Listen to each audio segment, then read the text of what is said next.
I brought the lights to John. As you can see, you guys, we are not at the studio right now. We are actually here at Mall of Asia, MOA, because we just wanted to give you a glimpse of what we are doing in preparation for Mixed Mall today! Oh my god! It's later! Oh, that's so cool.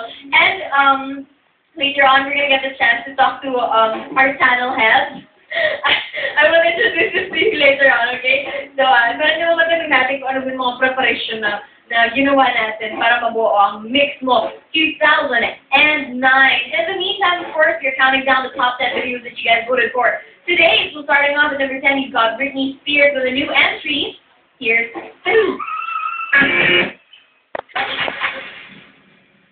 Nakikita niyo ba yung set na yan? Nakikita niyo ba? Kung gaano kaganda at gaano kagara, ako po ang nag-fund yung set na yan.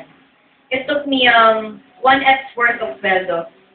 Lahat ng yan, sweldo ko lang yun for 1 episode. Ano pa naman ni DJ Luis dyan? At hindi lang yung set, pati yung tao. Pag-mayari ko. Thank you so much. Hey guys, as you can see, we are still here at the SM Mall of Asia because we are giving you a tour of what it actually looks like without the crowd. Wala naman masyadong point yun, pero feel ko lang na ipakita sa inyo. Of course, we'd like to take the opportunity to invite everyone who got tickets to come. Baka naman makaligtaan nyo sa sobrang excitement nyo and ma-miss out nyo yung date na, oh my gosh, it's tonight na pala. So, you guys, Mixed Mall 2009 is happening tonight, so make sure that you guys are here if you got tickets. But if you did not get the chance to get your tickets, then it's okay, you guys. It's not the end of the world. You can still see it on TV. Are we live? No, we're not, because we don't have the budget. No, I'm just kidding, you guys.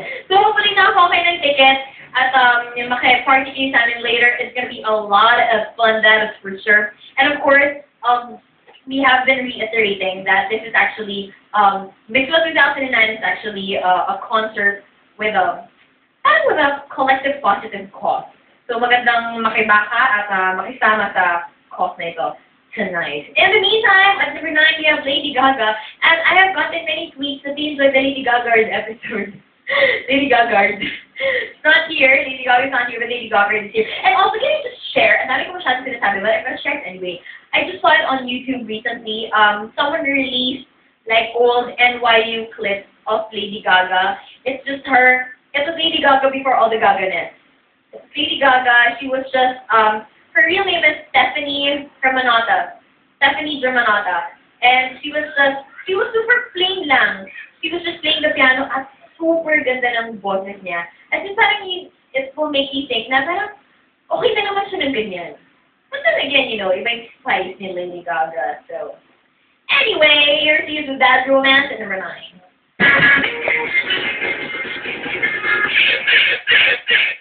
Welcome back to the Nikhil Show! While you're not clapping, no tickets for you. Clap, clap, clap, clap. I'm so happy today, you guys. That is because I'm not at the studio. I'm here at the Mall of Asia, if you guys just tuned in, because we are getting a glimpse of, actually, dito lang naman ako, okay lang inspection. I'm gonna make sure pa lang that everything is okay. And as I mentioned earlier, we get to talk to our channel head. Here's our channel head. Our channel head is very shy. But he's actually the channel head. Mamaya tignan natin if we can get an interview with him. Very casual pong mix mo natin bukas. Which reminds me, if you guys are planning on joining us tonight, if you guys are planning on joining us tonight, make sure that first and foremost you have your ticket and wear something comfortable. Diba? Baka naman, huwag naman kayong chinelas, diba? Masyado naman casual yun, diba? Kung-effort naman tayo ng konti, pumarma naman tayo ng konti. Make sure that you wear something comfortable. Baka naman kung-effort masyado mga girls na naka-high heels pa, you know that we ain't got no seats over here, so medyo matagal na tayuan yan. And also, come early, you guys, so that you get a good spot. These open at 4 a.m. 4 p.m. Okay, 4 p.m. fine. But if you want to come at 4 a.m., it's okay. You might guess. But 4 p.m., gates open at 4 p.m. Of course, be there for the pre-show. And then, of course, stay for the show proper because it's going to be a lot of fun. In the meantime, we have our number 8 video. It's by Girls' Generation. Here's